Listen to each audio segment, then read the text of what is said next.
तर मित्रांनो फार मोठी गोष्ट बोलतोय. भरपूर मुलांचा आणि मुलींचा ब्रेकअप एकाच रिझन मुळे होता किंवा तो मुलगा मुलीसाठी टाइम देत नाही.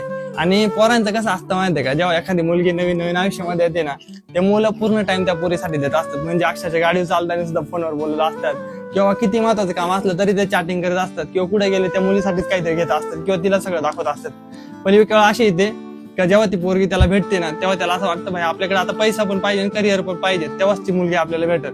मग तो पैशाच्या मागे लागतो किंवा करिअरच्या मागे लागतो. मग थोडा कमी टाइम त्या मुलीसाठी देतो. मुलीला वाटतं आता हा बदललाय नाही का, याला सगळं भेटलं. एकच गोष्ट म्हणतात तुला सगळं भेटलं का, पोरं चेंज होऊन जातात. पण तुम्हाला रिअलिटी सांगतो, पोरांना दुसऱ्या पण गोष्टी इम्पॉर्टंट असतात. आणि त्यामध्ये ना ठीक आहे, सगळे मुलं सारखे नसतात, काही काही असतात वेगळे. पण भरपूर मुलांना ना त्यांचं करिअर पण नंतर इम्पॉर्टंट वाटायला लागतं नाही का.